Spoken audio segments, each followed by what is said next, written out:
Alright, magandang araw po sa inyong lahat mga kababayan. Batang Maynila to, it's desperado na po ang mga kalaban ni Mayor Vico Sotto dyan po sa Pasig. Pero inyo mga kababayan, last minute, malapit na pong eleksyon ay sinubukan pang maghain ng disqualification case. Ito nga dating empleyado ng City Hall na si Vic Baral.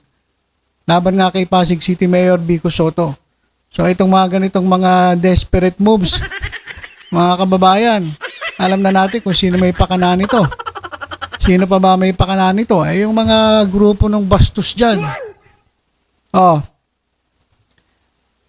Ito pong dating empleyado, ibig sabihin, hindi na siya empleyado at malamang, ito siguro ay tinanggal.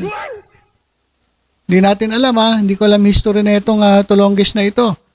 O tinanggal, o natanggal, o umalis. O dahil siguro sa kahihiyan na pinagagawa niya. Kasi alam mo si Mayor Vico Sotto minsan, sinasabihan niya yung mga empleyado, mag-resign ka na. Kaysa hintayin mo pang kasuhan kita. Ganyan po si Mayor Vico Sotto eh. Kahit kaibigan niya, kahit mga kaibigan niya na pinasok niya dyan, kapag nanolongges, kapag gumawa ng katarantaduhan, sinasabihan niya, mag-resign ka na. Wag mo nang hintayin kasuhan pa kita o tanggalin kita. Kasi baka mas lumala pa yung kaso mo. So malamang ito, nasibak itong Vic Baral. At malamang, binulungan siya nung grupo ng isa, yung desperado ng grupo na bakit desperado? Kasi alam nila, wala na eh. Wala, isa na-disqualify pa dahil bastos eh. Walang mga kababayan. Hindi talaga sila mananalo at mukhang landslide na itong si Mayor Vico Sotto dyan po sa Pasig. Kaya ito, gumagawa na ng paraan para makagawa ng issue laban kay Mayor Vico Sotto. At ginamit pa niyang abogado itong si Atty. Ferdinand Topacio. Bigatin nito mga kababayan. Ang mga kliyente nito, mga hindi basta-basta. Si Tebes, sino pa bang sa Pogo, at sino pa ba ang mga bigati ng neto ni Atty. Topacio. At sabi ni Atty. Topacio, may mga ebidensya daw umano sa nangyaring payout ng allowances para sa mga Pasig City scholar. Dagdag pa niya, nasa 7,500 umano ang inirelease na mga scholars. Sabi ni Topacio, bawal ang payout dahil may 10-day ban ng release ng public funds. Ito naman ay sinagot ng kampo ng alkalde. At ito pong programang ito, yung pagbibigay ng scholarship, in-applyan pala ni Mayor Vico Sotto ng exemption.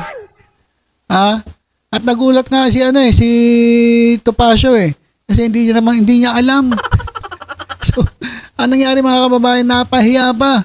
Etong si Atty. Topacio, hindi niya alam ito kasi itong kliyente niya, siguro hindi sinabi na hindi alam, basta lang nakaisip ng paraan para magpa-disqualify.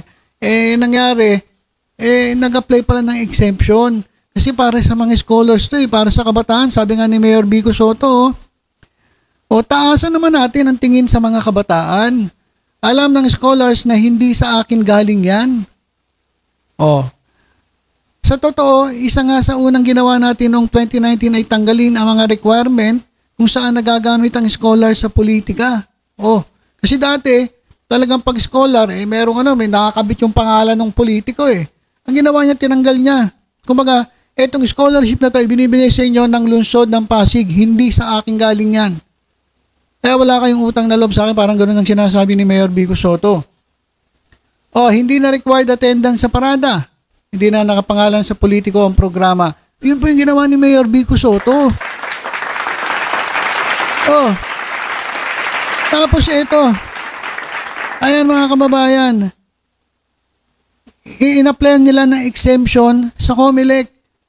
Kaya at nabigay po, granted po ang exemption. Ito po, itong naka-blue na yan. Puntahan nyo po yung Facebook page ni Mayor Vico Sotto para ma-open nyo ito. Makita nyo po yung ruling ng COMELEC at nabigyan ng exemption itong pagbibigay ng scholarship dyan po sa mga kabataan. Sabi nga dito, hindi naman siguro may tuturing na ayuda ang regular scholarship program. Ito mga kababayan, pakinggan natin itong si Topacio, pati itong kanyang kliyente na Tolonges. Akala niya makakagawa ng paraan para mag-disqualify itong si Mayor Vico Soto. Nangyari mga kababayan, bumalik sa kanila. Kumbaga, semplang mga kababayan. Boomerang sa kanila. Yung kanilang reklamo, hindi pala nila alam, ito pala ay napayagan na ng COMELEC. Ito, makikita nyo si Topacio tuloy. Si Topacio na parang pahiyang-pahiya dito sa kanilang press conference. Nagpa-press conference pa ang mga hinayupak. Akala naman nila, merong kahinatnan, yung kanilang desperate move. Pakinggan natin itong kanilang press con. Good morning po. My name is Casey from Rattler. Yes, sir. Are you aware po lang, just now lang kasi si Mayor Vico Soto posted sa Facebook niya na nag-seek sila ng exemptions from COMELEC until March 24. So, meron ditong stride. And then there's a list po para merong... Ayan, tingnan nyo si Topacio. Parang nag-iisip tuloy siya, meron ba? Na-aprobahan pala ng COMELEC yan? Parang hindi ko alam. Kaya may mukha niya Topacio Nagulat siya na merong application for exemption. Yung programang iyon.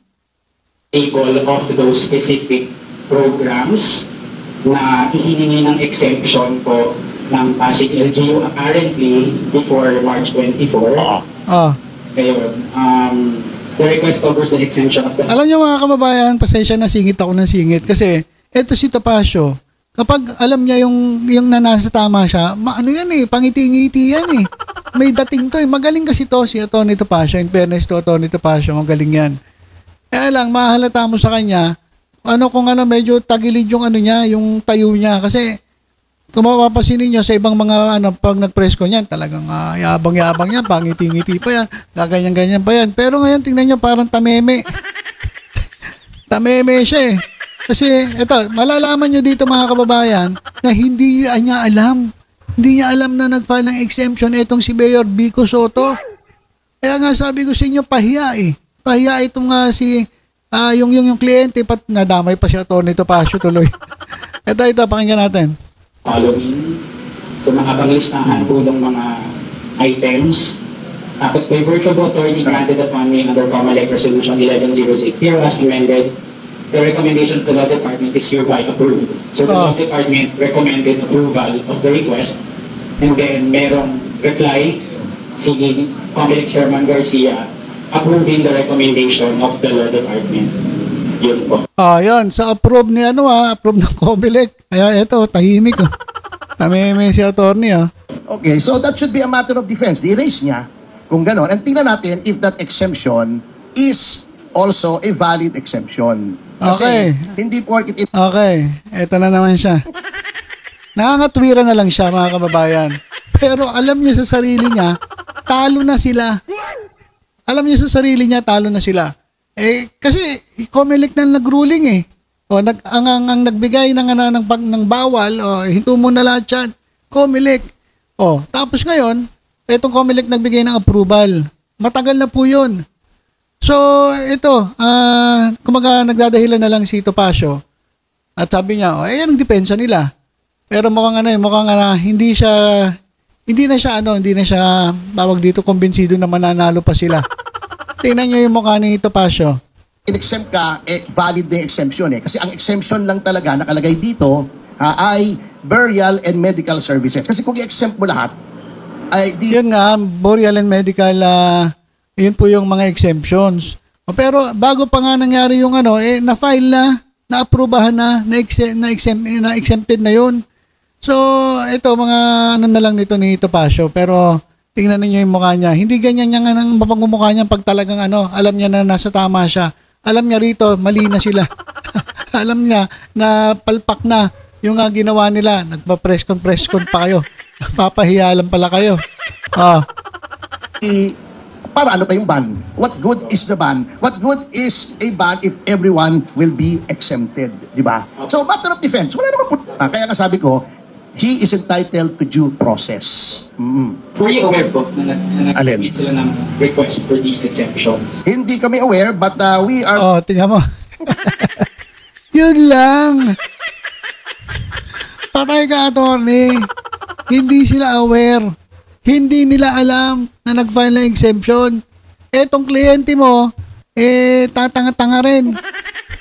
Sampa-sampa ng kaso.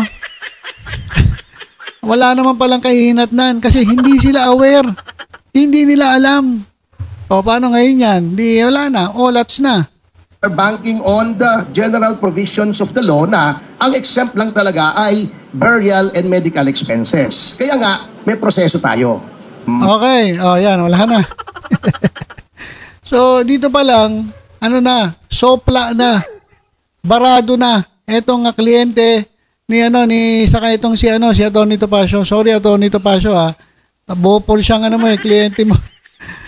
Di alam, basta file lang ng kaso, dahil nga siguro na nabulungan ng kalaban, sige na, pailan mo, ang bahala sa'yo, marami kaming pera, siguro ganon. Di bumanat. O ngayon, eto, nadamay ka tuloy sa kahihiyan. Ayan mga kababayan, tingnan ninyo Eto nga video ito, itong press ko nila, ay may 40,000 na natatawa lang mga kababayan. Pinagtatawanan lang sila. Pinagtatawanan lang sila. Kasi napahiya nga sila pahiya sila di halos lahat natawa lang, pinagtawanan lang sila.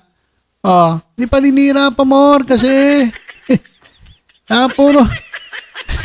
Basahin natin ilang comment kung makakabasa tayo. Tingnan nga natin. Ilang comments dito guys kung makakabasa natin. Tingnan ko lang Nako, parang hindi ko ata mabukas yung comment. Anyway, eto pa lang sa reactions, mga kababayan, 40,000, natawa lang sa kanila, pinagtawanan lang sila, kasi sila po ay napahiya. Mapile-file kayo ng kaso, hindi nyo alam, legal pala yun. Legal pa yung nirereklamo nyo. Hindi nyo alam, hindi sila aware na mayroon palang exemption. Kaya ngayon, ang nasa uling alakhak ay etong si Mayor Vico Soto. O, kinantahan po. Sabi ni Mayor Vico Soto, ngitian at kantahan na lang natin sila. Presko na naman kay tuli ng araw.